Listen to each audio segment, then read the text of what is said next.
Hello, everyone.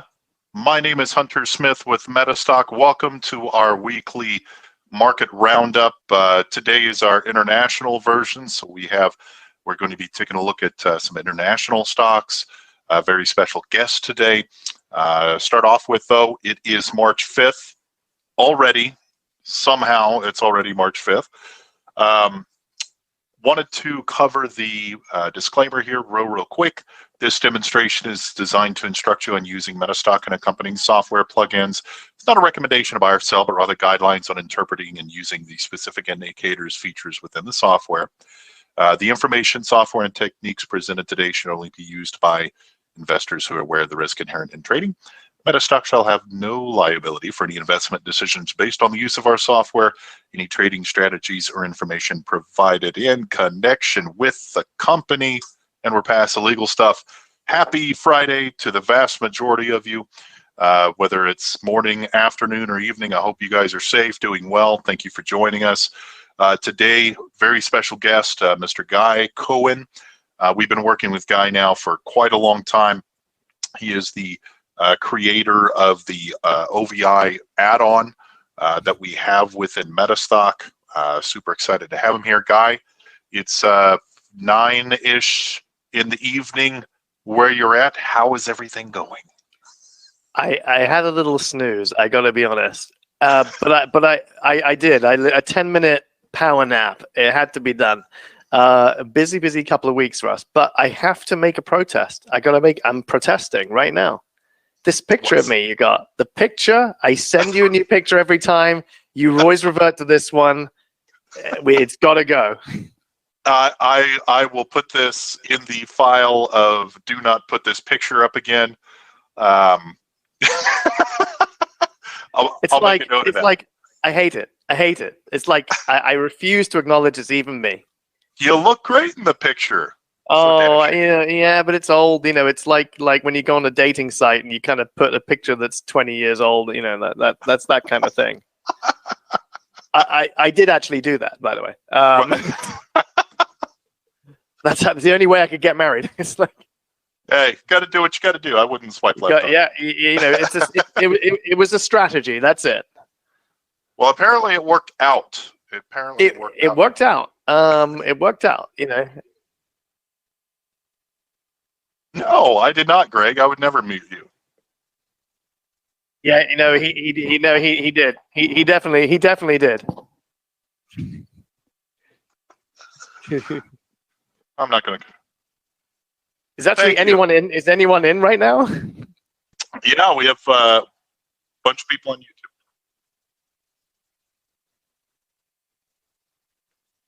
YouTube.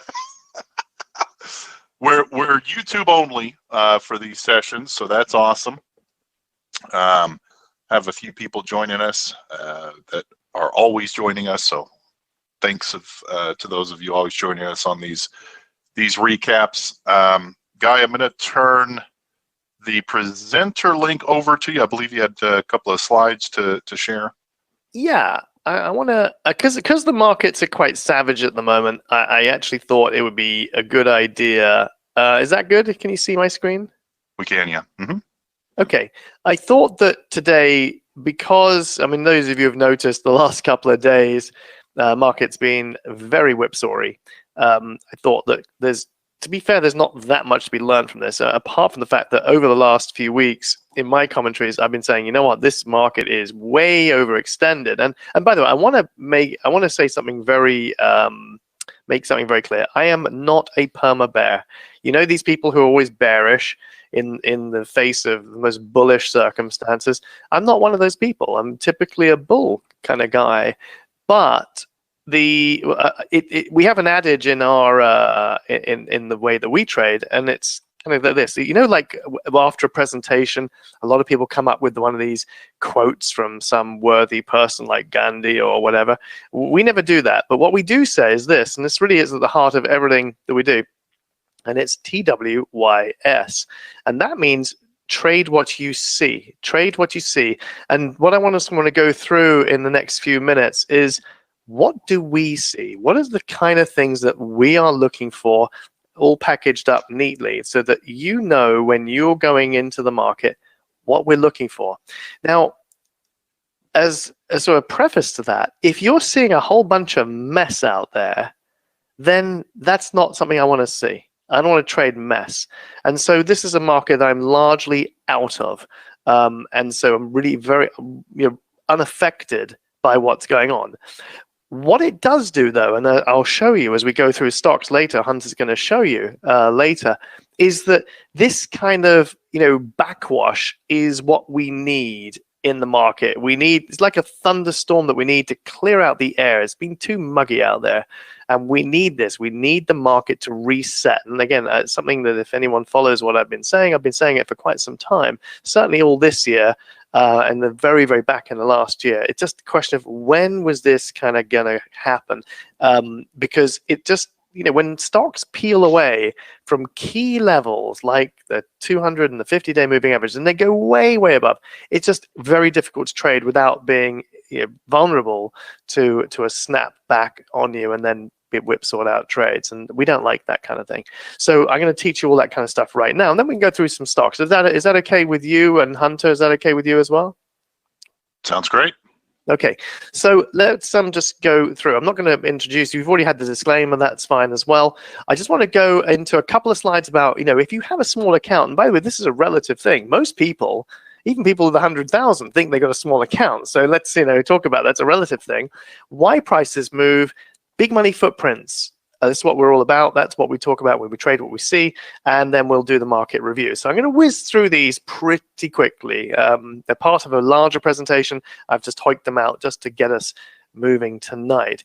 And if anyone's waving, that's nice. I can't see the waves, but Hunter will tell me if you're waving feverishly and with the great enthusiasm. Now, if you've ever had the kind of feelings where you're kind of anxious about risk and safety while you're trying to achieve growth, that's perfectly normal. Most people go through that. It's not just confined to small accounts. And again, small account is a personal thing. If you're worried about whether your account and what you're faced with different rules to the other people that you're effectively trading with and competing with, well, that's also a very common feeling. So don't feel that that's abnormal. It's a common feeling, but you're not. Every account should be traded pretty much in the same way in terms of the quality of trades that you should be doing and your trading plan as well. And if there's something about, I don't think this really applies to you guys with Metastock, you're probably more active than most, but if you haven't yet got started or you're feeling a bit of inertia, again, that can be quite understandable if you're at the beginning of your trading journey. But the good news is that if you follow very simple principles, and the ones I'll show you tonight, it can be as easy as if you have a large account.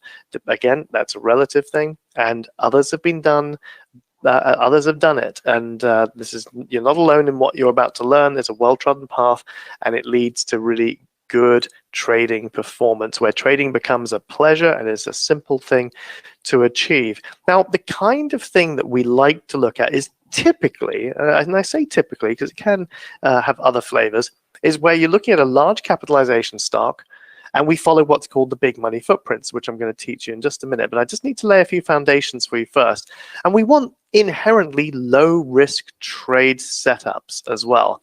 I don't like to chase stocks that are extended. I don't like to be gambling. I want to do low risk stuff, because even low risk stuff leads to these kind of returns with M-phase, doubling in not very long time. Roku, it goes on the way down as well. It's just exactly the same process on the way up as it is on the way down. So I'm going to show you these principles as we go through. Now, the three principles of growing a small account very quickly are safety, growth, and mindset. If you think about it, that makes sense. You don't want to have growth with massive risk, but you don't want safety with no growth. So you need to have both. And then your mindset needs to be in the right position. Now, mindset for me is all about the trading plan. You've got a good trading plan that you trust and understand, and you've seen the difference between executing that trading plan and not having a trading plan, then you're going to be in so much better situation. So, and then you will, from the inside, want to always apply that trading plan.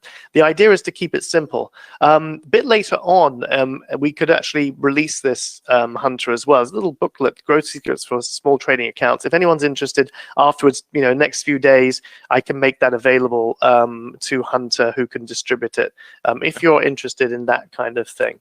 It's been very popular within our list.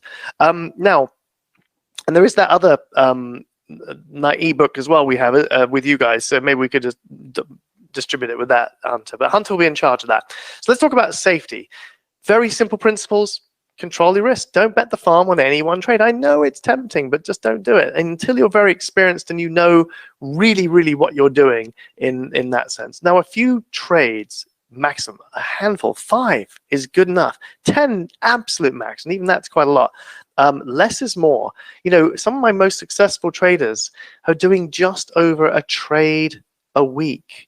And these people are 10xing and 14xing in a matter of months, a matter of 30 months in one case, and a matter of 9 months in another case. That's amazing growth, from very little. So amazing growth, and they're only doing just over a trade a week on average. And many weeks they don't do anything because the markets aren't doing the things we need them to do. Be fussy. Again, less is more, and I'll show you how to be fussy.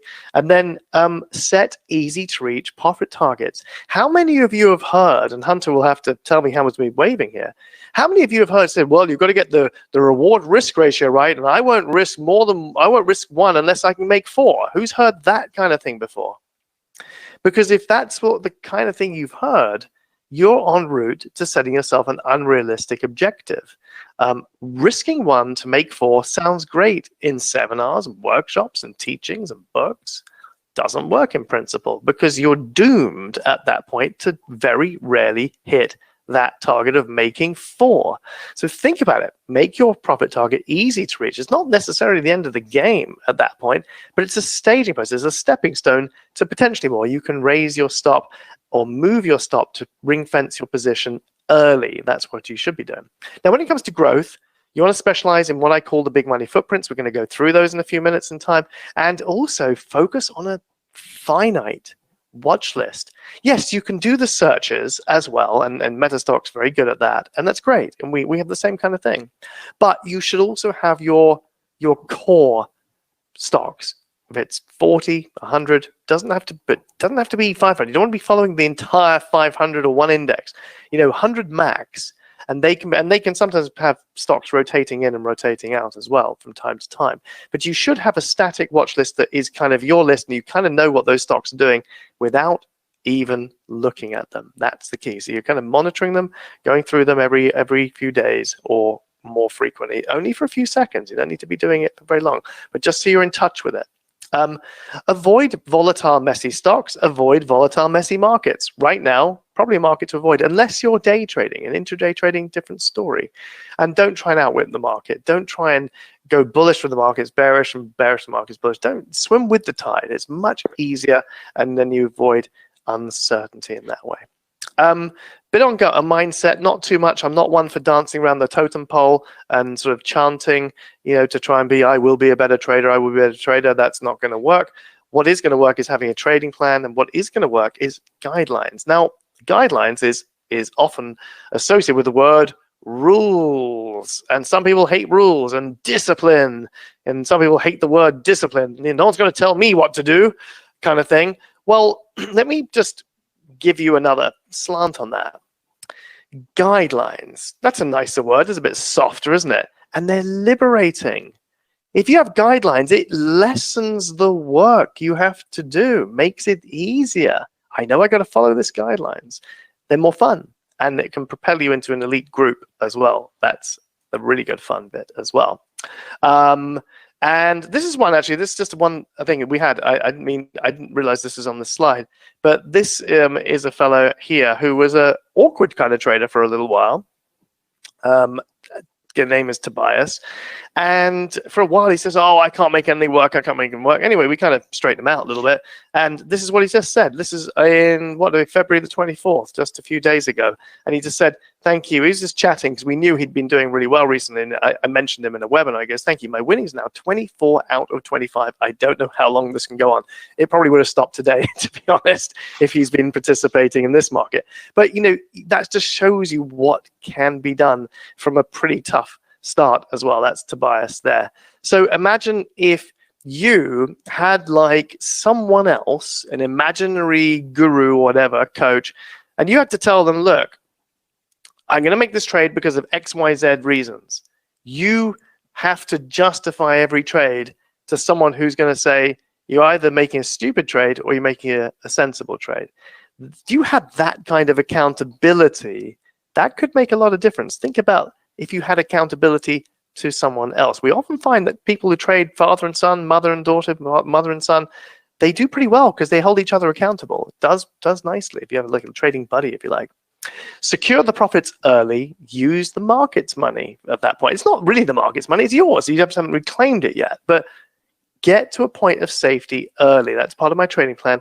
Don't get greedy and always focus on quality, not quantity. It's all about the quality, not how much you can trade. And then also, for goodness sake, keep it simple. You know, if you've got like 13 indicators on your chart, I can assure you a lot of them are contradicting each other, and that's not going to work out for you. This is the thing to remember. Trading is all about people. And if your chart does not represent what is going on the trading floor and with people, then you're going to be on the wrong track. So keep it simple. Don't overcomplicate the chart. And I'm sure that the charts that Hunter's going to show you today are pretty clean. Is that right, Hunter? Pretty clean? Not too much on it. Yeah, very clean. You know, it's the system that you put together for us. Really easy to read, easy to look at. And I'll explain as we go through the chart. So, so going through a small account, why prices move is now. We're going to go into this section, why prices move. This is really important, and this is going to really open things up for you. Now, imagine a dream home, your dream home. You want this home right here. And by the way, the asking price is ludicrously low here, but let's just go with that one. I'm going to give you 3 scenarios. The asking price here is $950,000, but each scenario is going to explain something which has great relevance to the world of trading, to your trading. So in scenario 1, everyone's bidding the asking price, $950,000. You bid $950,000. Bob, Hunter, offers $950,000. Sue offers $950,000. Everyone's offering $950,000. What's the point? The point is this. There's big money being thrown at this beautiful residence. Big money. But it's not affecting the price because it's all being thrown at the same price, the asking price. So big money on its own isn't enough to move the needle. Lesson number 1. Let's go to scenario 2. New information's come up. Google, and by the way, if it's Google, it could be Amazon, Microsoft, it could be anyone, is opening a big headquarters, 5,000 employees, round the corner, 5 miles away. What's going to happen to the area? Well, guess what? Going to be demand for homes from well-heeled young people, young employees, and there's going to be demand for more facilities and for more restaurants and gyms and cinemas and all sorts of other leisure activities. What's going to happen to the area? More demand because more people, well-heeled, and better facilities to go. What's going to happen to the area? It's going to get an uplift, is it not? Any waves on that one? The area is going to get uplifted. So guess what? Bob gets that information. He goes, hey, my $950,000 bid isn't enough. I'm going to have to bid $960,000. Sue says the same. You get the same information because this information is public, and you raise your bid as well. And now we're in a bidding war, and you offer even more, 1.1 million, and so on it goes. And here's the learning point from this. Remember that big money on its own wasn't enough to move the needle necessarily. It could be, but it wasn't in that case. But big aggressive money does move the needle. This is where people are not just bidding the same price. They're upping the bids. This is a bidding war, and therefore the needle of the price moves. So now we move on to scenario 3. And this scenario is all about information of a different kind. Not the public information of Google opening their headquarters everyone knows about. It's scarce information. And scarce information is a really big thing in every kind of trading.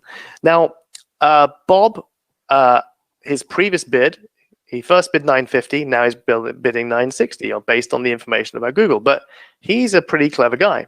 And what Bob does is he's gone around the whole area and done his due diligence. He's discovered that round the back of this beautiful property is a big parcel of land owned by a old couple, and they want to very quietly sell that parcel of land, but they don't want it on the market, and they haven't told anyone else.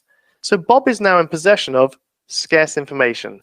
Only he knows, and he knows that this is incredibly valuable. This home is now worth way more than the asking price, because if he can marry it up with the other parcel of land, he's got a development side, he can build more room for himself, he can have more land, etc. So that marriage value is going to up the value of the first property. And the idea is this: don't let Bob get your dream home. You need to get scarce information somehow. So the learning point is this: information is valuable. Everyone knew about the Google thing. That was really important. But scarce information is literally a life changer. It's a bit like a diamond dealer has scarce information of their education. They know about diamonds, you know, the cut, the carat, the clarity, the source, all those things. We know enough to be dangerous when we buy that diamond, but the diamond dealer is going to make 100 to 200% markup every time. It's worth millions to them. Don't see poor diamond dealers out there, do you? Coca-Cola, scarce information is their secret formula, worth billions. KFC, scarce information is their secret recipe, worth billions. You get the picture here. So scarce information, if you can get a hold of scarce information legally, you potentially have a life-changing situation. So the idea is we want to be the diamond dealer of the stock market. So now we know why prices move. It's basically down to demand and supply. Now we go on to the big money footprints. You're now ready to have a look at those. And it's very simple. And then we do the market review. So it'll be very quick. So what are the big money footprints? Well, that's the footprints that you can, where you can see the big aggressive money, not only present already, but actually lining up for more, because that's going to create the next big move, isn't it not?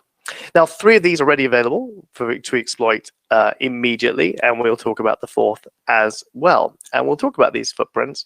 And when you know them, you've got a lifelong skill, and you'll have some fun. Where I came across this was at my MBA, when I did an finance MBA in 1996-97. Cost a lot of money.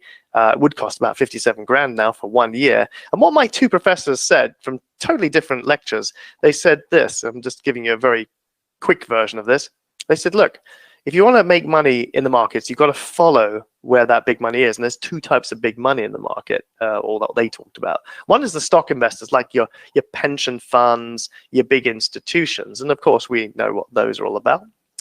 And the second they mentioned was options traders. Now, this was really interesting to me. It was like, whoa, who are these guys? And yeah, these are the elite of the elite. They're making the biggest rewards because they're taking risk. You know, they're using a leveraged product to take that risk. So they invest heavily, even more heavily, in the R&D, the research. And these people, you know, you never hear that when there's a market crash, you never hear the options traders lost, do you? They always get blamed for preempting the market, right? They're always there first. So these people seem like a good set of people for me to follow, and that became like an obsession for me. I've got to know what these people are doing. And at the time, funnily enough, IBM had their Deep Blue computer beating Garry Kasparov, first time ever a computer beating a champion over a series of chess. So this was really interesting. Now, the only problem was it was going to take a long time to understand what these people were doing, these options traders. It would take a ton of data, lots of specialists, and it would cost millions of dollars, literally millions of dollars. So it was a bit like hitting my head against a brick wall. But there were 3 other ones that I did follow that are good for serious success. So that's what we're going to go through right now. And the point is this: elite investors out there, the elite, the best of the best, are trading with billions and billions and billions of dollars every single day.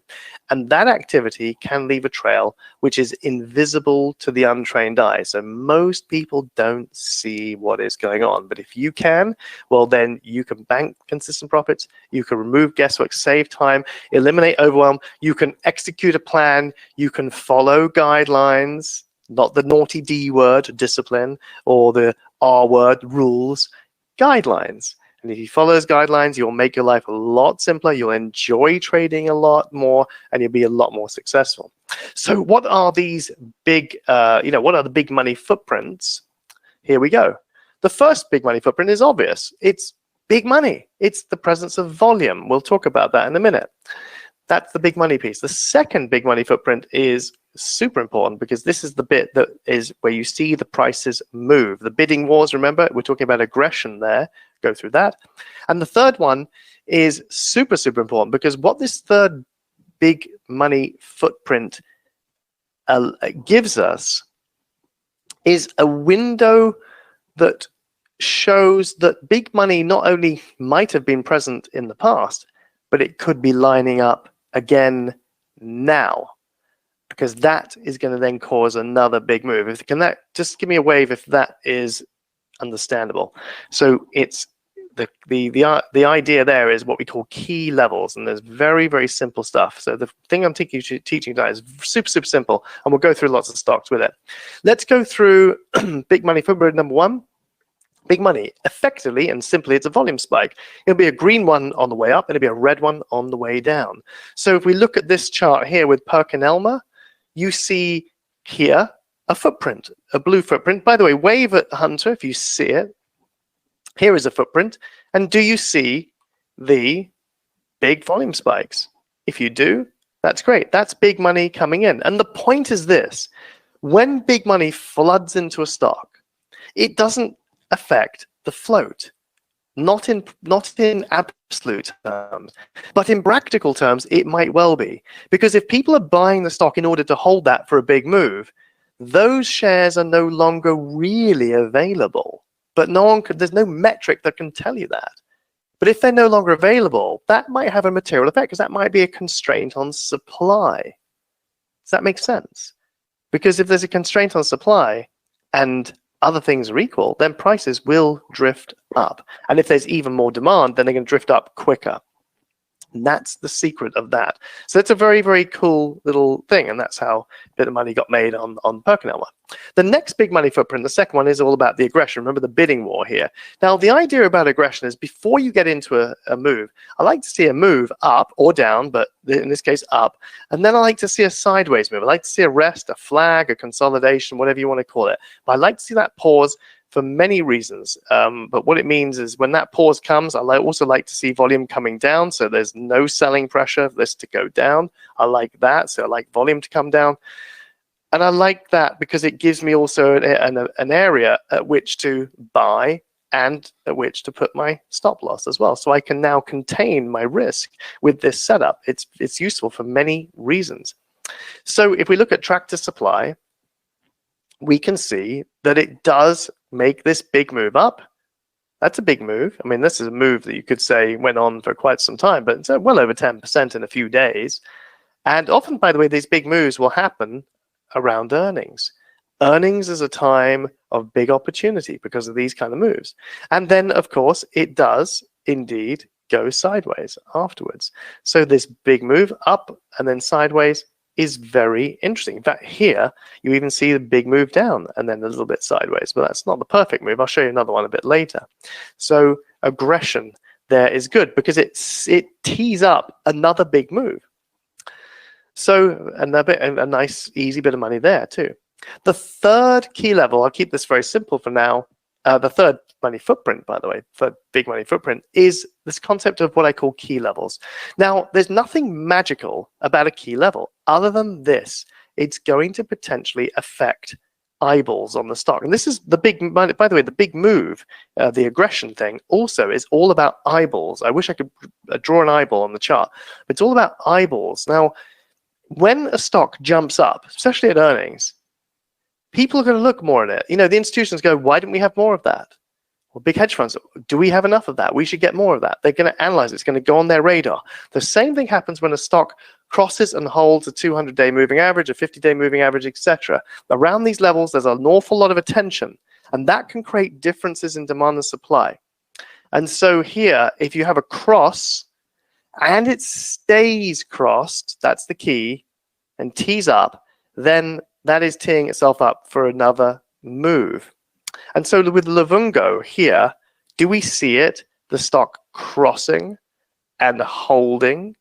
It does. And then the next big move, 160%, happens thereafter. So interesting. Now, what if we put all three big money footprints together? Let's have a look. Well, first of all, was there big money involved in the same stock, Livungo? Well, was there big money? Yep, we can see that. There's the volume spikes before any big moves. That's good. We can see there's accumulation going on in there. Was there aggression? Well, the stock went from 20 to 30 in about 5-6 days. That's aggressive. That's a 50% move. Definitely aggression.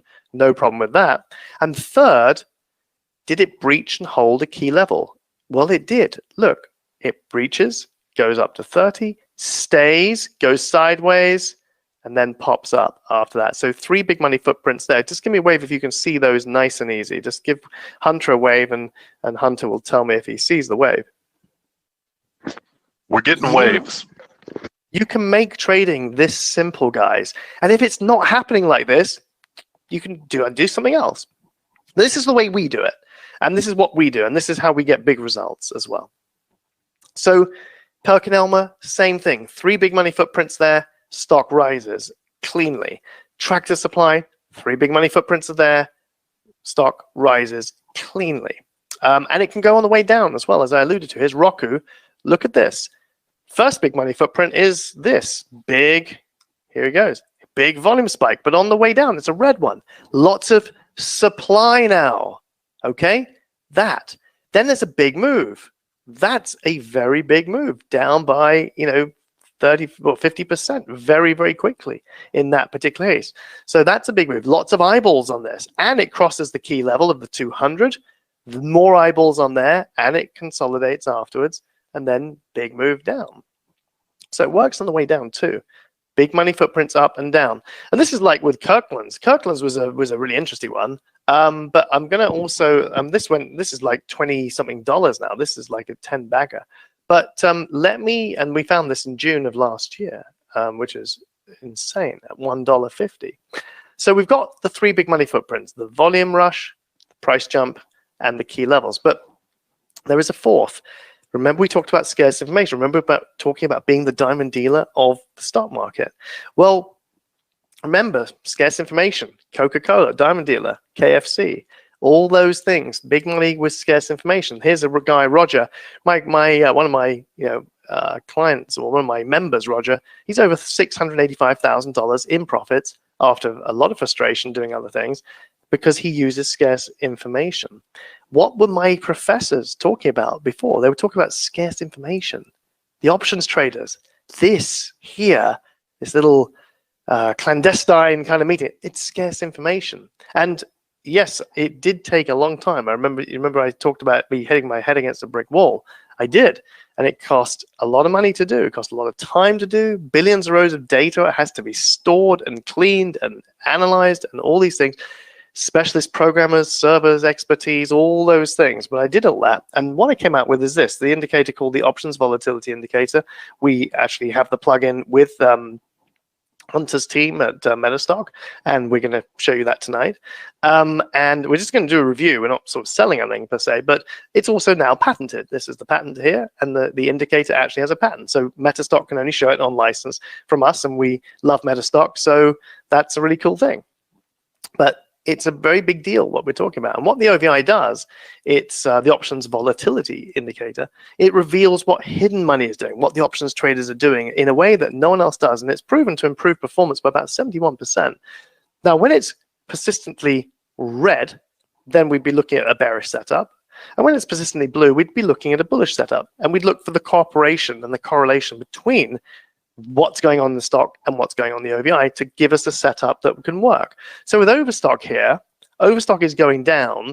Where would you suppose the OVI is? It's trending down. Would you suppose the OVI is red, put it in the chat box, or blue? So just whiz it in the chat box very quickly.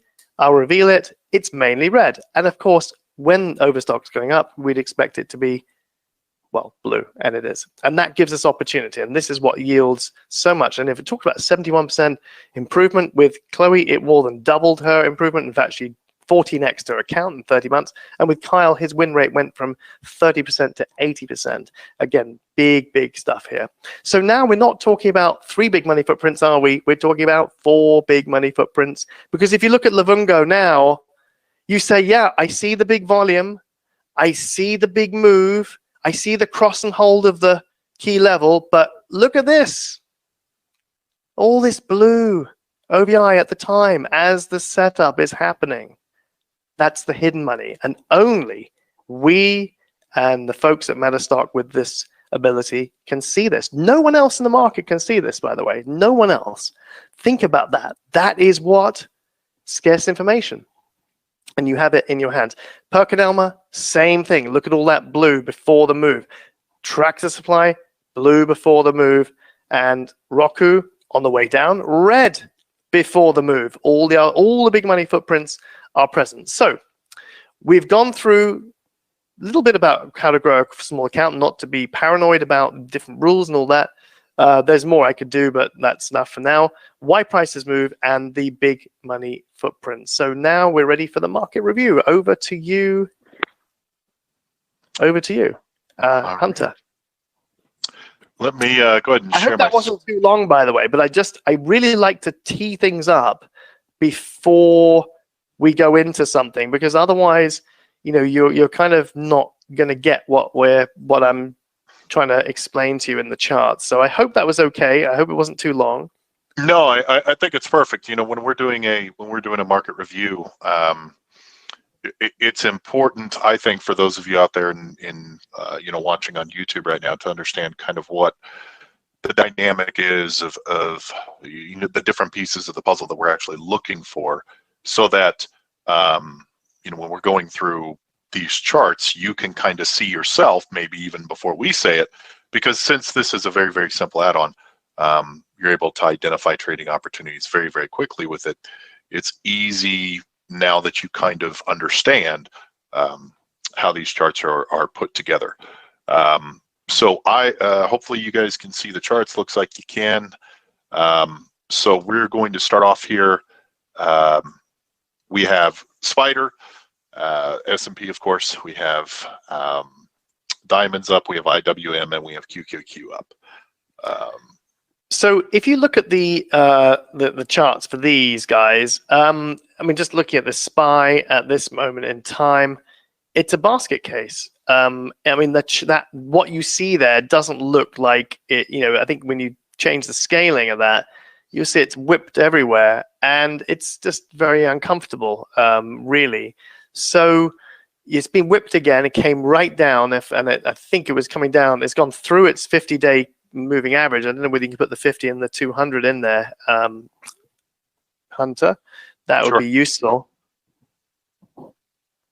So the 50 and the 200-day moving average in there, and it's broken that 50-day moving average, and now yesterday, and that's popped back up. It is crazy stuff. It's a difficult market to trade, this one. Make no mistake. That's your 200 there, and now the 50 is going to pop up. And let's have a look. There you go. There she goes. So you got the 50 and the 200. So you see what's happening there. So it's a difficult one to trade. And I think if you maybe get the chart going back to August, July, I think July, August would be okay. Maybe August, that'll give a better, doesn't need to be, yeah, because otherwise it gets just too much. That's too much, actually. Just to August. I like about 7 months is my ideal chart on that one, because you really see some scale there. That'll do. Yeah, about there. That's good. That's good. Yeah, okay. Yeah, there you go. Perfect. That's lovely. So it's a difficult one, that one. And if you look at now, I may as well go to Q's, because Q also has had a bit of an issue as well. That's even worse. Gone through its 200-day moving average. Sorry, it's 50-day moving average. But today it's whipped right back. It's made a new low today, and it's whipped right back. So it's actually going to close. It's actually closed today higher than it closed yesterday. Well, higher than yesterday's open even. That's crazy stuff. So very difficult to trade this market. And this is just an index, by the way. You wait to see what you see the individual stocks in there. If you go to the DIA. Yeah, and just while we're on QQQ, because it's a very, very good example here, just kind of break down with this chart, Guy, for those of us watching here, what we're looking at here as far as the OVI is concerned. I beg your pardon. Do you know what? I totally forgot. Now, as you can see, the OVI is negative. You can see the red spikes.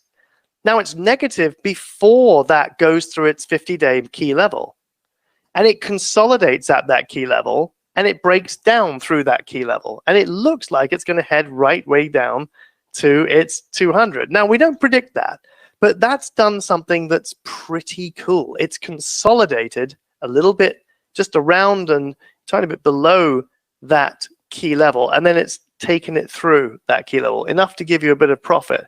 Now, what's unpredictable and very difficult is that this one snapped back so quickly. It was still enough to give you a decent profit, enough that was you could ring fence your profit. But in normal kind of markets, you would have a trend following this.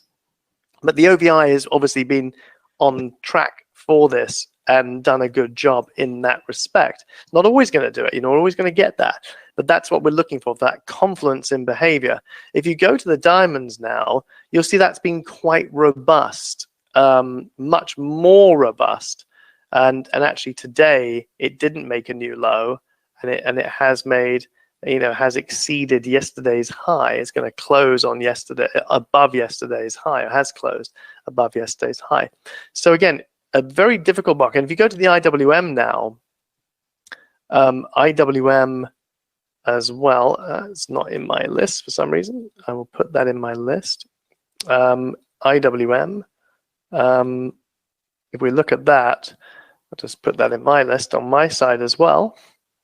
What you see is IWM, sorry, beg your pardon, I'm just catching up with you. Again, in like this, whatever you call it, this hanging man or whatever you want to call it kind of setup, right around its 50-day key level. It's all happening around the 50-day key level. And it's quite severe. There's an awful lot of stocks whipsawed perfectly decent positions. We're going to just look at gold, and then we'll talk about, so if we do GLD, we'll look at that.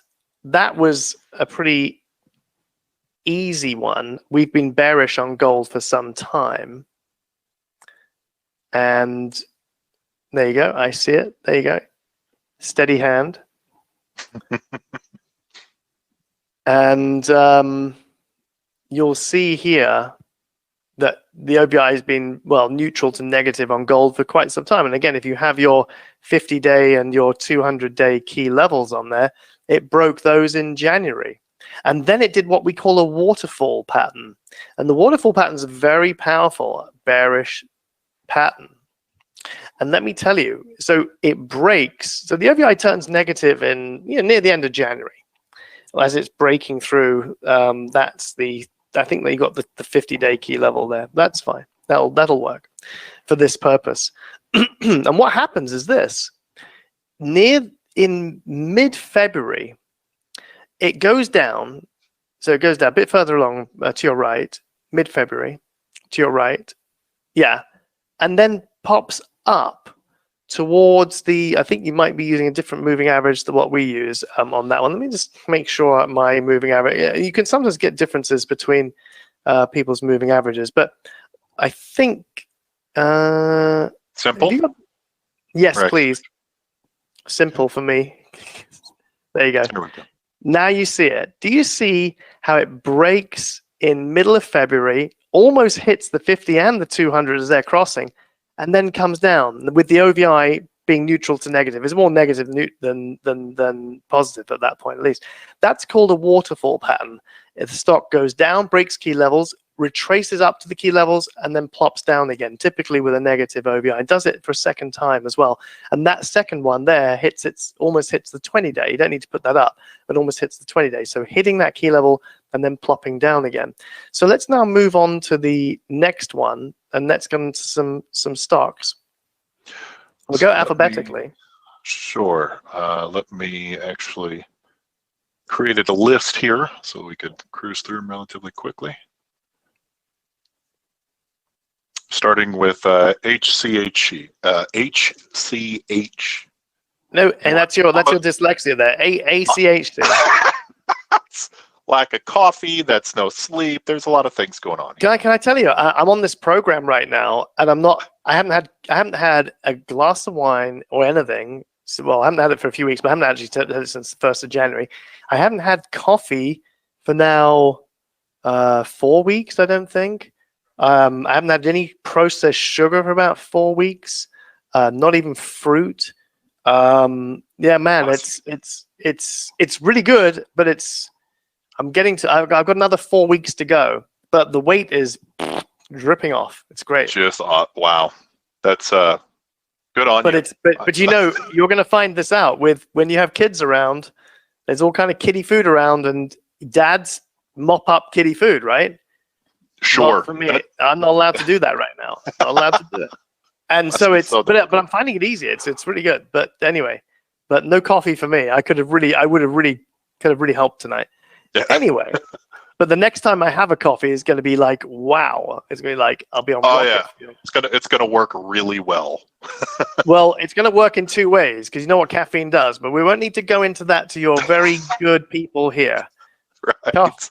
Anyway, that's another conversation. Yes, it is.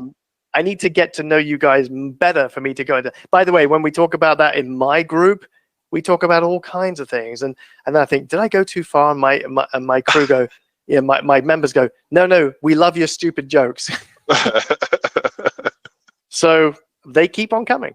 Okay, so this is ACHC, and there's a lot to be said on this one, but let's just, as we look at it's actually held up very well, and I'm actually going through stocks that I've been going through recently. Now, ACHC does something I love. Now, look at the OVI, it's very positive, and it's had many rises and done rather well. Now, what Hunter has got, he's got the 50-day key level on there. I want you to move forward to where just a few days ago, because I want to show you a very, very interesting pattern there. So just before there, do you see how the stock retraces into that key level? Say yes. And while you're saying yes, do you see how the OVI is thick blue? Say yes. Do you see how there is a volume spike before that, a green one just a few bars before? No, before that one, big volume spike before. So now we have what we call in our world a pullback a pullback consolidation, or what we call an OVI. Sorry, this is where the coffee came in. An OVI pullback consolidation reversal, because what it does is it comes back off its highs. It leans into a key level. This is the 50. Consolidates, goes sideways for a little bit, and then bounces off. And look how robust this stock has been. This stock's barely even felt a pinch from the craziness in the market. I'm going to show you some crazy ones, though, in a minute.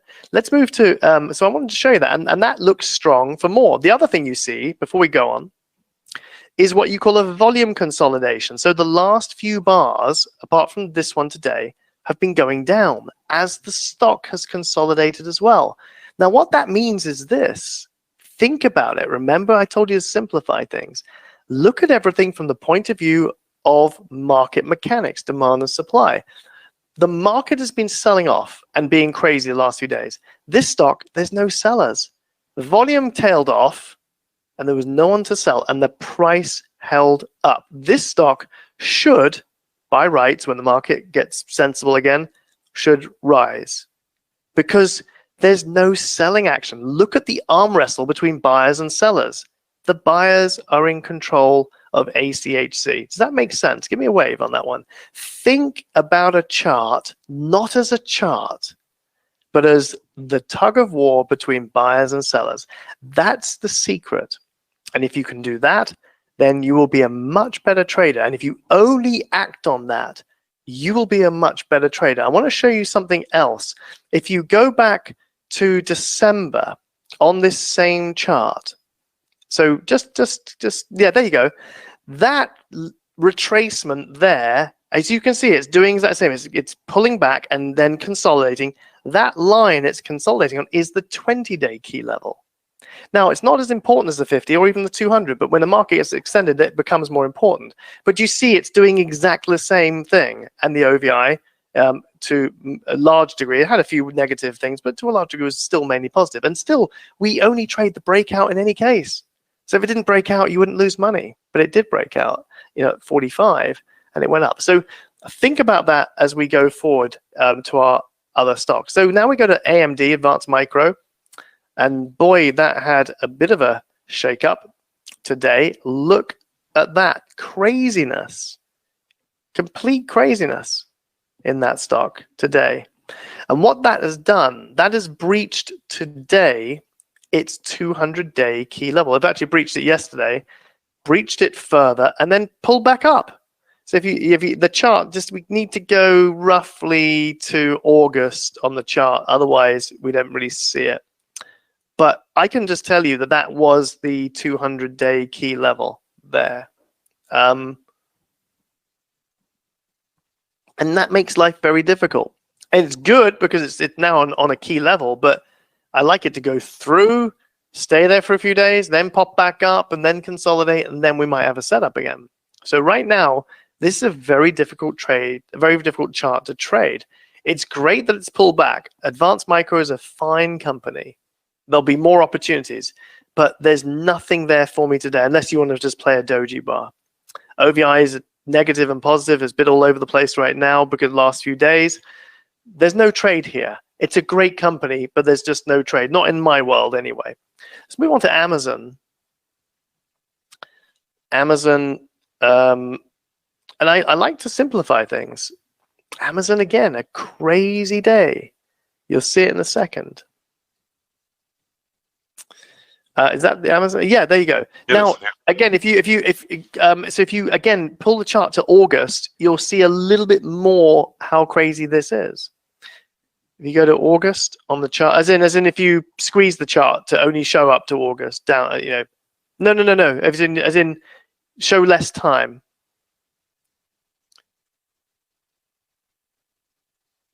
Bit more. Actually, okay, so, I see. If you take off the 200, you might see a little bit more. It's gone through the 200, but that's a big move down. I mean, this has gone down from $3,400 to $3,000, and actually today it went down. What was the range today? Open, it made a high of 3,009 and a low of 2,881. I mean, that's a massive range. That last bar today is a very, very significantly high range. And obviously Amazon's been negative, and the OVI in Amazon's been more negative than positive, but there's no clear reading there. But it's very jumpy. It's a virtually impossible thing to trade at this moment in time. Too jumpy. Go to AXP. I'm just going alphabetically here. And this is something that's far more sensible. Now, do you see how it crosses the 50? There you go, you got it. Now, the OVI was a bit subdued, a little bit positive, but it crosses the 50 where you are, consolidates, doesn't consolidate perfectly, and then rises up again. So there's a little consolidation there as well. Makes it easier when the consolidation goes against the trend. OVI picks up, and guess what? Stock lifts off as well. And look how robust that has been. That's up today. That's the kind of chart that we can trade. And it's very instructive. Look at the difference between that one and Amazon before, and Advanced Micro. Who prefers the AXP chart over the last little while? And not just it's going up, it's doing it in an orderly fashion to the Amazon and Advanced Micro. Is that any waves on that one? Yeah, we're getting waves, and actually, I have a question on this one. So if we're here, we look at this very, very strong bar. We've watched this. We've watched Amex step itself up, consolidate, step itself up, consolidate, step itself up. That's to actually enter into a trade, are we waiting for the next consolidation? Well, we don't like to go when it's overextended, and now it's getting that way. So it's the first or second consolidation, if provided it's not overextended, is the sweet spot. And obviously that happened in middle of February, beginning and middle of February. And that's where we like to go. We don't tend to go into stocks that are overextended, and so many have been recently, and now they've had a really bad few days. But it's been a spectacularly bad few days. I mean, there's stocks whipping around everywhere, making it virtually impossible to execute a trading plan properly. If you go to block now, BLOK, this is a proxy, if you like, for Bitcoin.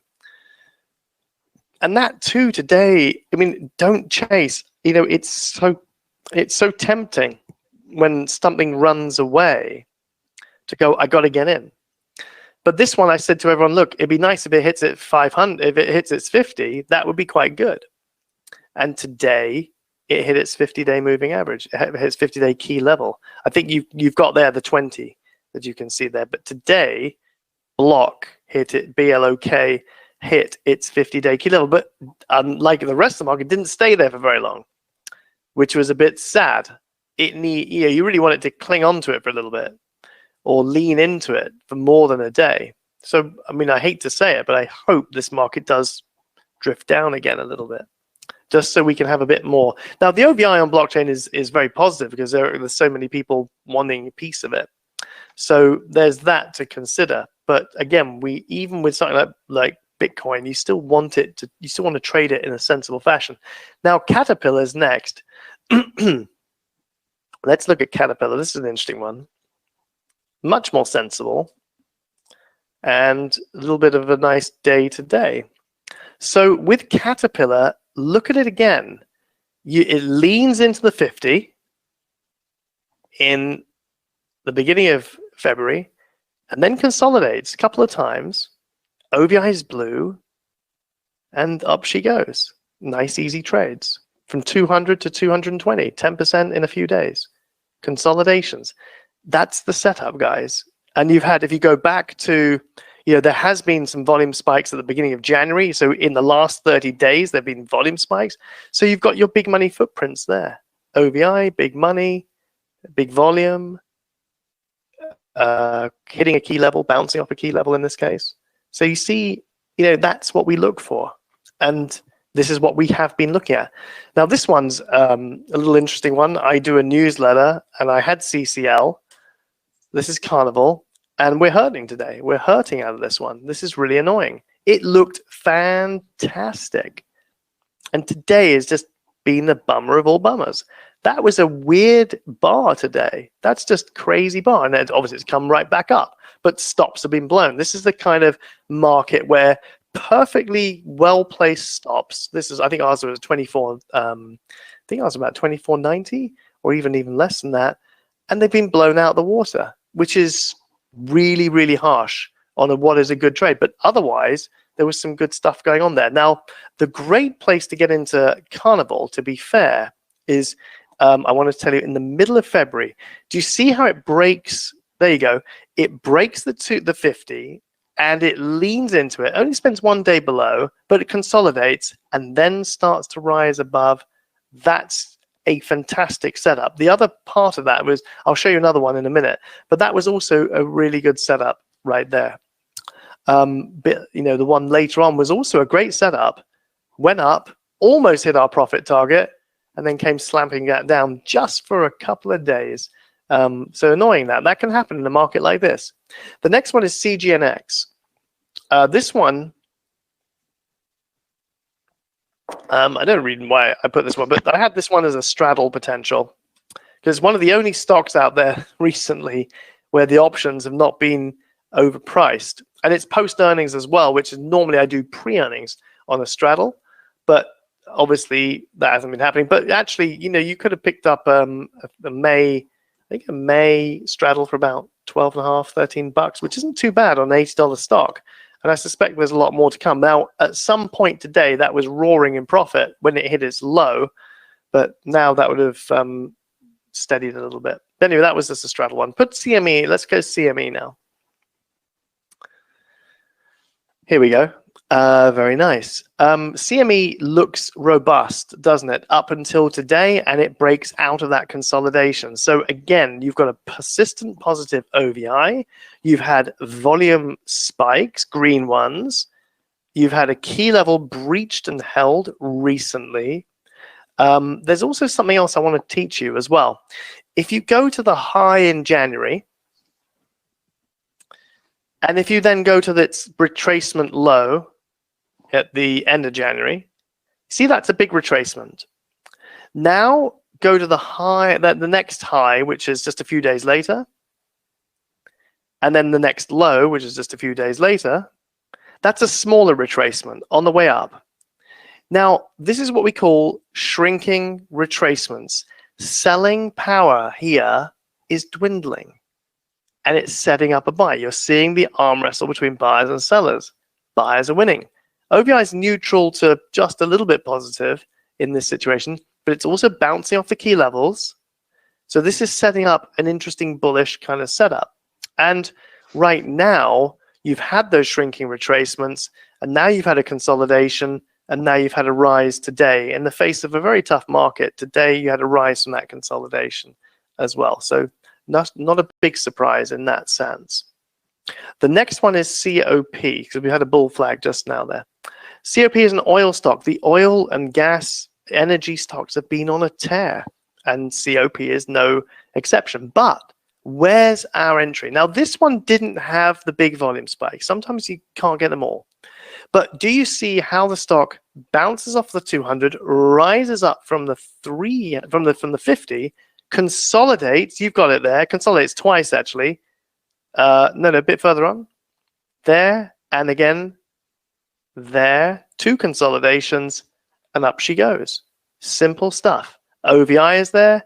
Bounce off key level is there. Big move from before was there as well. We've gone from 40 to 45. That's a big move in a very short space of time. The big money footprints are there, and that's all you need to do. And if I could simplify your trading to this, and you could find them with ease, would that be a good thing? I suspect it would. And we go to Cruise now. CRUS.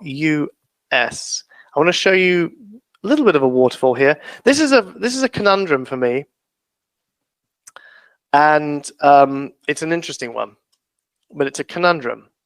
But what you see today is what I call a railroad track. So the last 2 bars, you had a thick red, filled red bar, open, high, close, low, and now a hollow green bar, open, low, close, high, roughly about the same range.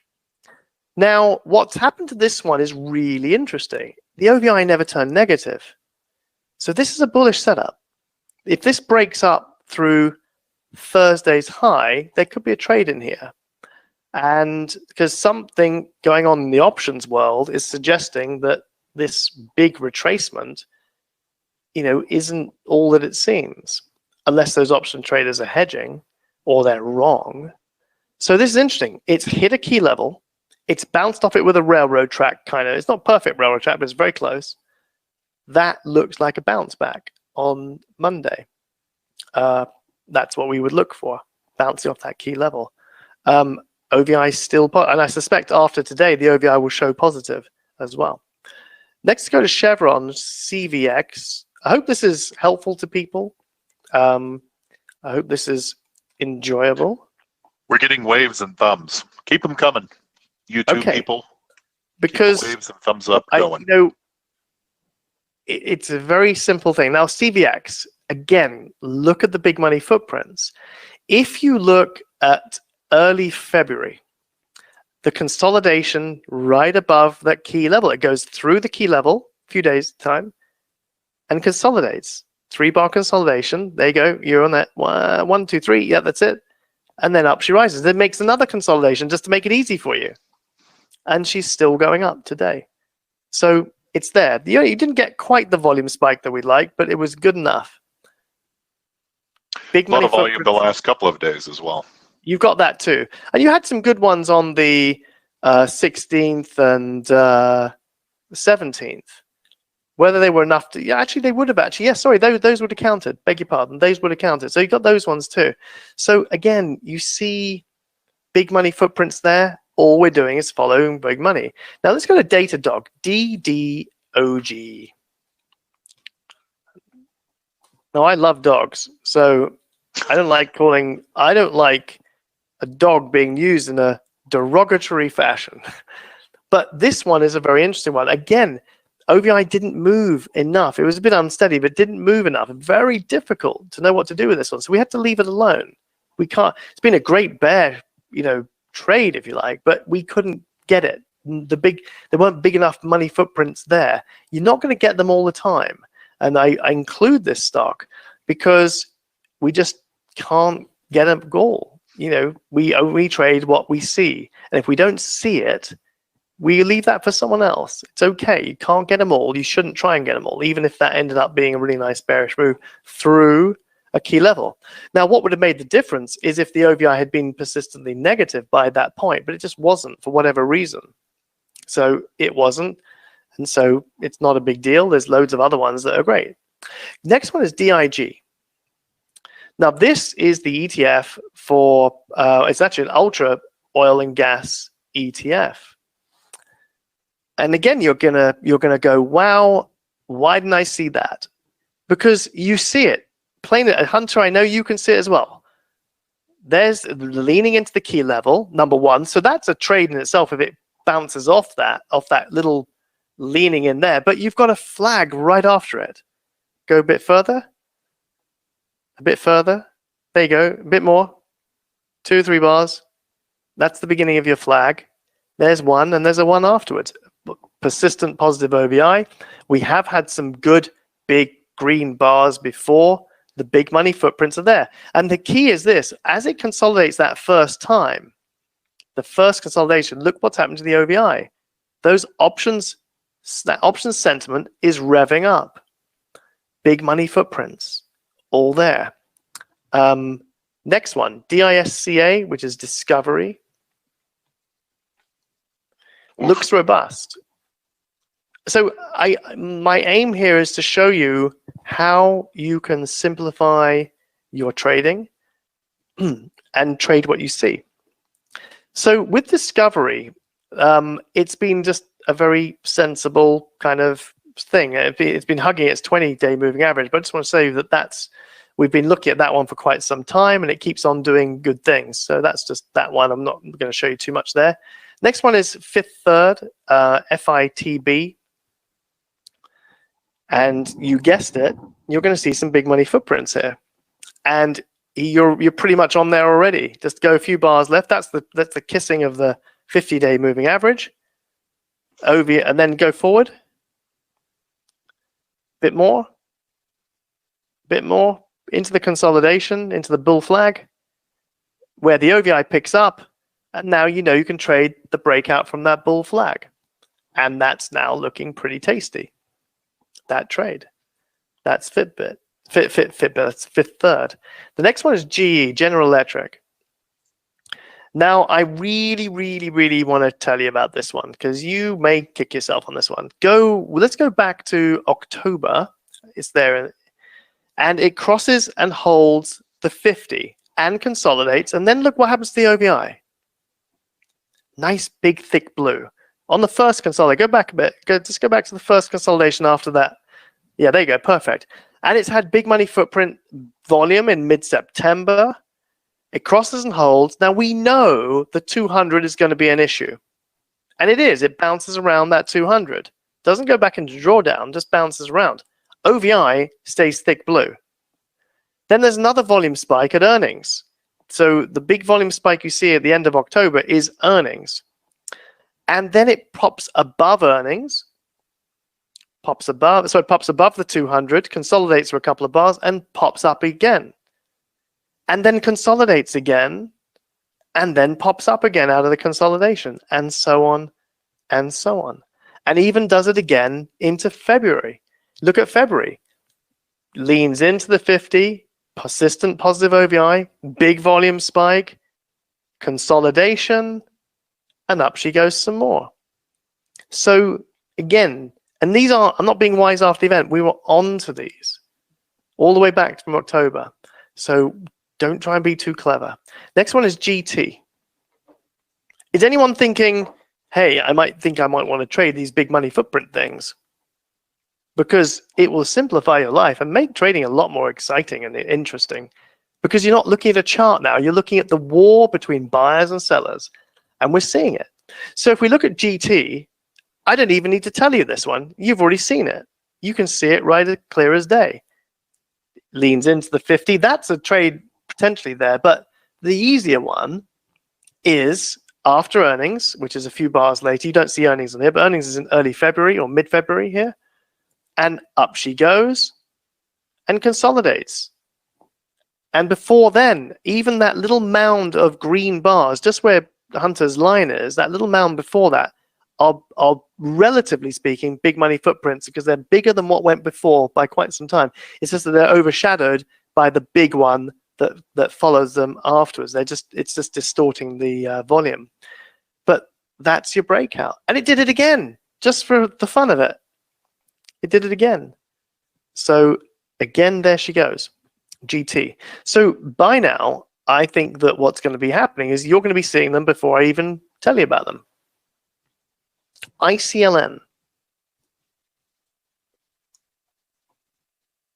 This is Clean Energy Index. Now, what do you know? I mean, it's kind of like, and look, you actually have a really good one in September on the bullish side. So in fact, Hunter, you were there. On the bullish side, that was nice. But look at the bearish side. Look at the waterfall pattern that I was talking about earlier. The cross and hold of that 50, negative OVI, consolidates, and drops down. Again, same principle, exactly the same principle, but in reverse. So I'm wondering who's rubbing their chin at the moment going, this could be fun. JP Morgan. And actually, I mean, Hunter will, corroborate, I'm sure, unless he just wants to be nasty to me, that this is not anything different to what we've been doing before, but it's an evolution in the way we explain what we're doing. And this, what it's done is it's been, I had a long think, about how I can always improve, not just my trading, but the explanation of what I do and what we do in OVI land. And this, it kind of came to me that we're always following the big money. We talk about big money. And then I thought, well, these are the things I find important. These are things I save in my watch lists. And they're like footprints. And, we have lots of different metaphors, but the footprints kind of works. And when you see them on the chart, you go, oh, that's kind of interesting. But look at JP Morgan. You can see it. It leans into the 50. It doesn't quite do it. Kisses it, really. And then up she goes and consolidates. Positive OVI. Up she goes. So now let's go to mid. And there was other instances of that one. But let's, in fact, mid will do. MIDD. Now, this is an interesting stock. This company, Middleby, they make kitchen units, if you like, kitchen appliances, that kind of thing, for professional and domestic kitchens. Now, what was interesting here was it hugged its 50 for a long time while the OVI was marginally positive for a long time, then broke out. Now it seems to be consolidating after earnings, post earnings gap up. Or that's the latest pop-up that you see, that one there, that's earnings. And it's holding its own and actually popping up from that. That's a classic OVI setup. And the OVI, as you can see, liked it before earnings. Look at that. It liked it before earnings. Someone might have known something there. Morgan Stanley is next, MS. And you know what's going to happen here. Leans in, and and actually that's a good one. Actually, that one's good. I mean, look, Hunter's doing it better than me. So that's what you see. You get the pop up through the key level, consolidates. Go forward a bit. Consolidates again. OVI is positive all the way through. We've had big money volume bars. All the big money footprints are there, and did it a little bit recently as well. In February, kissed the key level, consolidated a few days later, and popped up some more. Enough to get you first profit target. Remember what we said earlier about making an easy first profit target. The next one is net, Cloudflare. And this one's had a really horrible day as well today. Big doji bar on its own. OVI had been mainly negative in the main, but again, you see the waterfall. Crosses the key level, consolidates, almost kisses it again, and down she goes. So it's called a waterfall. Looks like a waterfall. Next one, Nikola, NKLA. And again, a brutal day for this one. I think that long term, this is a good one. So there's going to be an opportunity here to pick it up cheaply. But what am I thinking here? It consolidates for a couple of days, and then down she goes a little bit more. So, and actually what was interesting about this, go back a bit to January. Look at that one. Back a bit. It's above the 50. No, there you were. There, it gets above the 50. There you were. No. back where you were, January. There you go. No, January. There you go. Pops above the 50, just couple of bars later, and leans into it. Persistent positive OVI, big volume spikes, and up she goes. Bounces on the 200 or thereabouts. But that's a big move there. It's a very big move. Big move from 20 odd to 30 odd. 50% move in a few days. PNR is next, Pentair. And let's have a look at PNR, see what's happened today on the live chart. I kind of like the way this is holding up. And so I'm just going to wait on that one. But I think that one's got potential moving forward.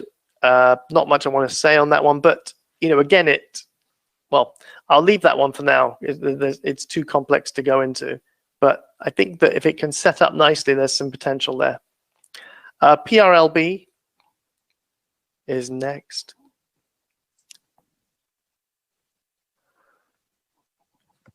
Now, it's made this massive doji today, but again, breaks the key level on the 50, consolidates, negative OVI, down she goes, does it again on the 200, down she goes until the end of the day. So cool stuff. And you could even say, if you go back to December, did it on the way up. Again, breached the key level, consolidated December the 8th, 9th, 10th, just a bit, there you go. And then up she goes from 150 to 200 in just a few days. Peloton. Now I have a Peloton, but I hate the thing. I find it very boring. I have one. About a year ago, before we went into lockdown, I bought one. I thought, yep, this is it. And literally my butt hurt. And that was with a different saddle as well. But I got like one of these. I'm one of these guys who doesn't have a butt. One of those guys. Yeah. Do you have a butt, Hunter? I do. Yeah. After many years of cycling. You got some padding, right? You got padding. Yeah. I don't have the padding. Actually did it. If you cycle, that will give you a butt. No, it just gave me chafing.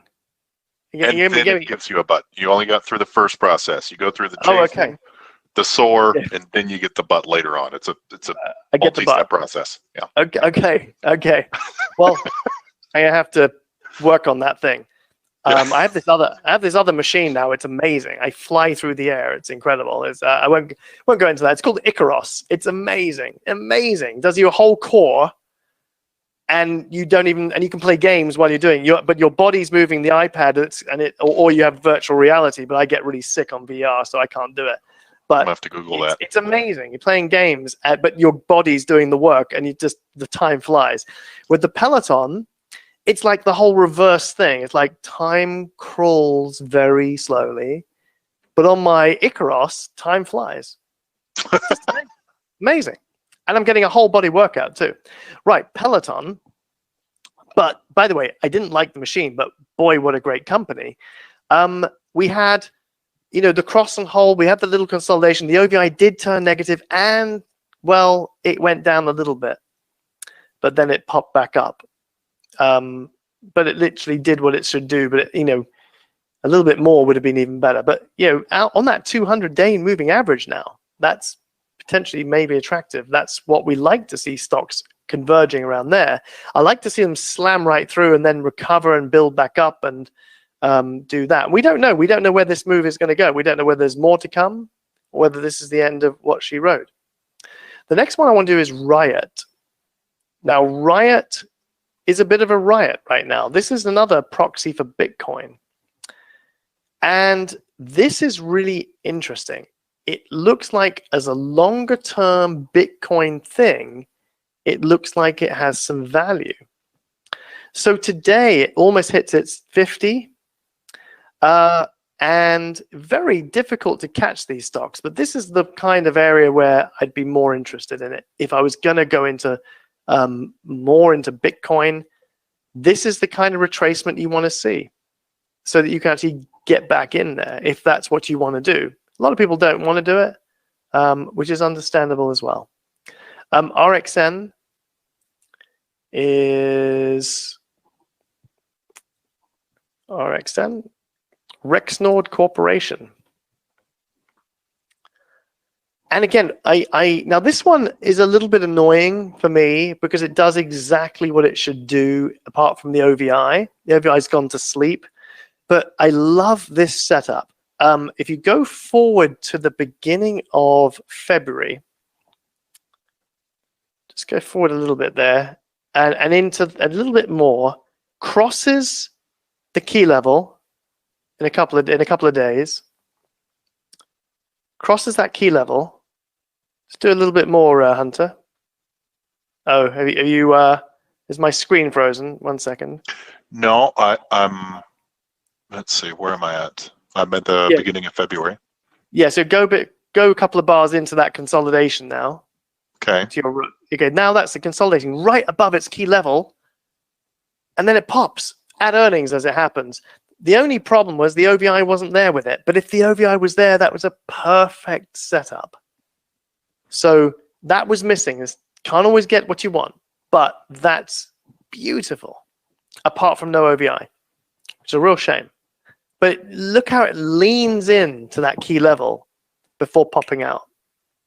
That is beautiful. So I show you the ones that we don't get as well as the ones we do get. Now, Shopify is another one which could really do with a good slamming. And unfortunately, all these stocks have just been literally bought the heck out of tonight. So this one also hit its 200 today, and it's just bounced straight off.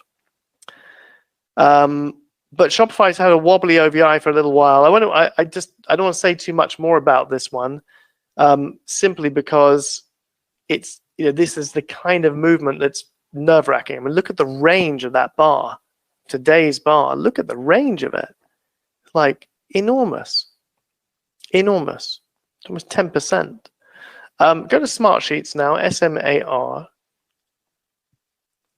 And again, this is going to be doing something similar, but it didn't recover. So what I like about this one, well, I like it on the way up, actually. On the way up, I liked it just about a month ago. Beginning of Feb. Through the key level, consolidates, up she goes. Big volume spike that has happened in the previous 30 days. And up she goes from 74 to 84. Good move. And then it's done the opposite. Now it's gone through that 50, consolidated, negative OVI. Look at it. And down she goes. That's nice. That's our move. That's what we do. It's all we do. All we care about is that kind of move. And if you do that, remember about guidelines and trading plan, but we've made trading just about this. That's what we do in our world. This is Stratasys, SSYS. This is a basket case. On the way up, it was insane. But if you go back to December, what did it do? It did it. And actually, you'll see there are actually volume pockets there as well. But goes up, consolidates above the key level, the 200 in this case. OVI is positive. Does it again in January. That'll be the 20 by that point. But even so, that's a meteoric rise that you sometimes get in a crazy market. Gone from what, 15 to 50, 55. Mm-hmm. Now on the way down, it's coming down. Now this is a bit crazy on the way down. You wouldn't be able to pick it up, and it's gapping all over the place. But at least the OVI is responding on that one. So anyway, but fun. What a fun move that one is. TPX, Tempur Sealy. And these are all stocks we've been talking. What I did for today's is I thought, well, let's not look for new ones because the market's crazy. Let's talk about the ones that we've been talking about in my area, to my people. Let's have a look at Tempur Sealy. What I liked about this one, I see what's coming today. TPX, I see that. It's robust. It's done very well today. But what it did here that was interesting to me is it gapped up at earnings, consolidated, and then rose. Now, notwithstanding the fact that you could be stopped out because of yesterday's bar, it's been very robust and very solid. But the gap up at earnings is normally a very good, a good gap up, big volume, good OVI at earnings, and consolidation is usually the kind of thing that we really like.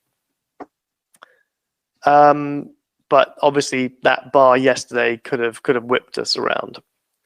Tesla, because why not?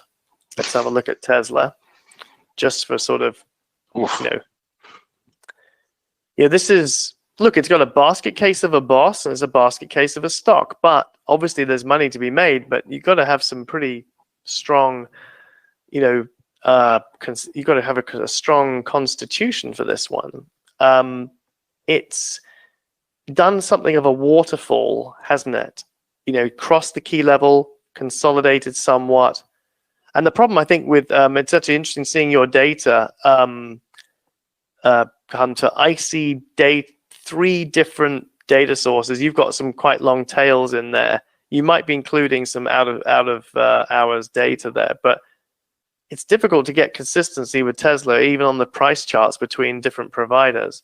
But you can see there, if you take off those long tail bars, because I don't have the long tail, if you just sort of pretend the tail wasn't there, you've got the waterfall going down. And today, it's well, it didn't get it got to a low of what, 539, which it's still overvalued if you think about it. But yeah, there's blood on the streets, isn't there? I think this needs to settle down at these low levels or even lower for a bit. That would make a much more healthy recovery for us to trade off. If you get these quick snaps, it's much more difficult. And if it is like that, then I think it only paves the way for another meltdown later on down the track as well. But even with Tesla, you can see that it did it on the way up. It did the right kind of things, although it was so extended. But across the key level, there's a couple of consolidations in there, and it bumbles its way upwards as well. Valero. So I just want you to get really good at one thing. And Valero will tell you why. Because Hunter's already there. He hasn't even had to do anything. It's touched that key level. It's broken out of that consolidation, then formed a flag as well, just to make it easy for you. OVI persistently positive. Didn't really have the volume pocket, which is a shame, but you don't necessarily need it. You knew the oil stocks were going up at that point. And it's been very robust today as well. So oil stocks doing well today. But this is all we do. And then let's look at WTI. Now this one's cool, cool, cool. I had this in my newsletter. And what was cool about this one is that we obeyed the trading plan.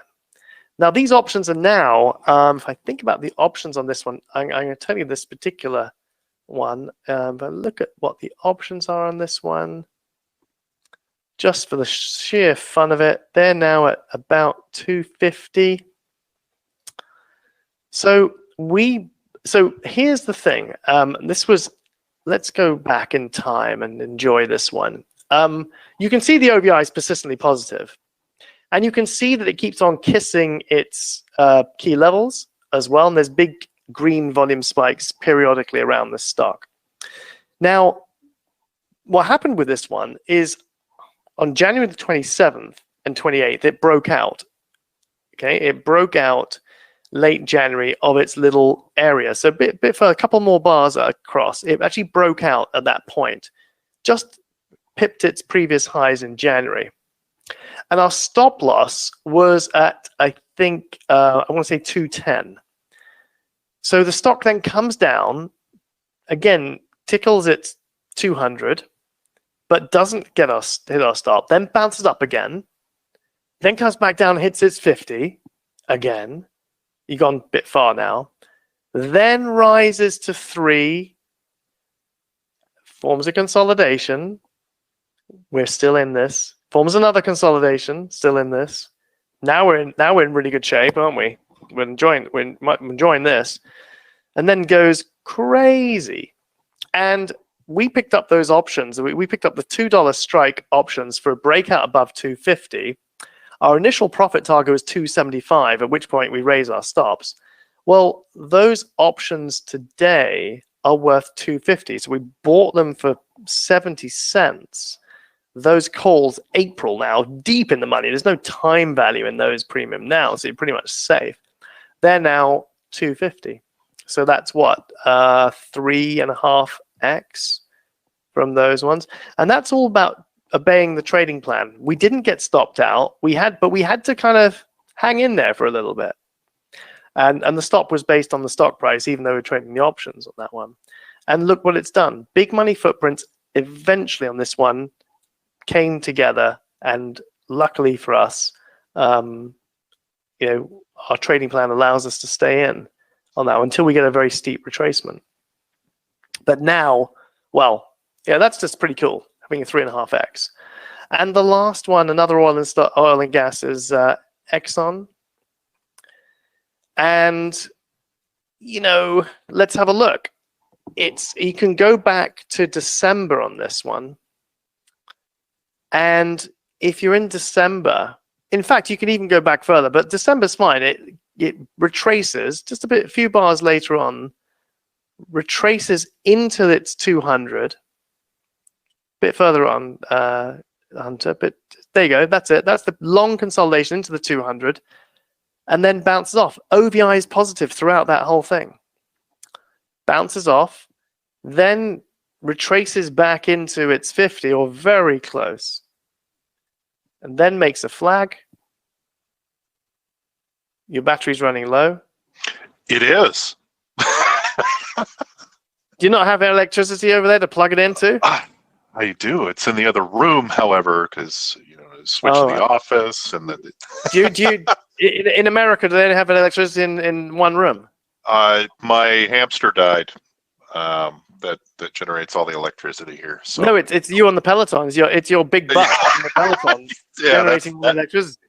That's the issue. Yeah. It's that big padded butt. But you see what's happening. You consolidate in February twice, and up she goes, and up some more today. So with a positive OVI. So I just want to leave you with this idea of TWYS. It's not a ticker. It's trade what you see. And what we see is big money footprints. And if we see them, and if they consolidate, and if we can get our trading plan right, which I can't go into tonight, then we have a trade. And that's our world. We've simplified it to that. And of course, there's many opportunities that we don't see because we're not looking for them. But if you want to be successful, I promise you, specialize. Find what you want to specialize in, the flavor that works for you. Now, for me, this is what works. For people who like me, this is also what works. People who don't like me, they like something else. And that's fine because there's lots of opportunities in trading in any case. But this suits us. And what it does is it cuts out a lot of noise. And we're close to the action of buyers and sellers. And I love that because I'm not looking at a chart when I look at a chart. I mean, look at what's on this chart. Hardly anything. So I am looking specifically at that tug of war between buyers and sellers. And if you can start to appreciate a chart, almost anthropomorphize it like that, you're going to do so well and so much better. And if it looks ugly and messy and choppy, that's not a clear signal. So we back off and we can stay out for a while. We can stay out for days or weeks, sometimes months if we like. We don't have to be crazy. My best traders trade on average 60 odd times a year. And they're doing multiple X's. They are doing options as well. And I'm hoping that Metastock might want to get me to do some options training with you guys at some point. Because again, I like to keep that simple. I've designed software that was licensed by New York Stock Exchange for 9 years. Sophisticated stuff. I do sophisticated stuff with options in the software side as well. But when it comes to trading it, you know what? I discard it, most of it. It's good to know it all, but then make it simple. And if you can make your trading simple, because we just go deep in the money calls and puts for the main part. We do other sexy stuff, to be fair, but the mainstay of what we do is that. Now, I do have lots of members, and some of them actually are you guys in Metastock who want to do really fun things. And by the way, we do find, I'm not kidding you here, the funnest people that we have at our events are the Metastock people, because you guys are very smart. And so you push me at my events. It's really good fun. You go, Guy, what about this strategy for that one? And I always hear, and I don't know whether I don't know whether Mike is here tonight. I don't know whether you can see a Mike W. But if Mike's here, big hello from me. Love you, love your son as well. He brought his like 7-year-old son on one of my events in Miami. It was his son's worst 2 days ever in his life. But he got him started early. And Mike said to his son, he goes, listen, son, it's either this or McDonald's. What do you want it to be? So as in this or working in McDonald's. So he got him started early, but he's a great guy. He's one of your crew. And boy, is he smart. And he always asks tough questions. I love it because it's a real stretch and I have to think. And it's good fun. But really, in the main, I want to keep even my options trading very simple, because here's the deal. We're really good at picking stocks. And if you're really good at picking stocks, all you then need to supercharge it is just that little bit of extra juice. And the extra juice comes from deep in the money options, not at the money options, not out the money options, the deep in the monies. It works. If you test it, that's what works. If you go for the at the monies and out the monies, you're going to get ripped up big time. But that's all I wanted to really go through tonight. I hope I haven't been too long. We've been 1.5 hours. I hope that wasn't too long. But I hope you learned something from it. I hope you saw something good in that. I think we really nailed it. Last thing to do here is to tell the people how to get a hold of you. I've put it in the chat. I believe it's at ovitraders.com. That's the correct website, right? Yeah, ovitraders.com is the website. It's actually going to change. We're actually, a little announcement here. We are going to change to we're going to rebrand. And we're rebranding not because OVI Traders is such a horrible brand. It's just that everyone calls it OV Traders, and they don't know what OVI is unless they know us. So we've gone with a word that I think that most people kind of understand. So I managed to bag the name Wise Traders. So we're going to pivot to Wise Traders, and powered by OVI, patented OVI. So we will be doing that in the late spring, early summer, and we're very excited about that. And but that's, all the stuff remains as it is. And I like I say, I just hope that you appreciated the simplicity of that, but not just the simplicity, but the logic behind it. The logic of the wrestle between buyers and sellers and that effect on demand and supply. And if you start to think in this way, boy, you'll simplify your trading, and I promise you your results will improve as well. Yeah, it's a wonderful tool. We've had it in Metastock for a little while now as an add-on, and I use it quite often. And simplicity is big for me because I don't like a ton of indicators. So, if you have questions on OVI and the different products that they offer, ovitraders.com for right now. I think if you maybe just email us at support@ovitraders.com, that'll be fine. Or just ask the Metastock guys, and they can then form a list and pass them over to us that way. That might be a nice way of doing it too. Yeah, metastock.com/sales chat. We're always happy to answer any questions there. Guy, thanks so much for spending the. Listen, I'm about to go and beef up my butt. Well, let me rephrase that, because that might have sounded wrong. I'm going to go and build my butt. Yes, let's stick with that one. I don't want to talk about beef up my butt. No. And I'm going to go now as well. I have to go generate some electricity for my household. Exactly. So, thank you everyone for joining us this afternoon. I hope you have a wonderful weekend, everyone. Stay safe out there, and as always, happy trading. See you guys. Bye, guys.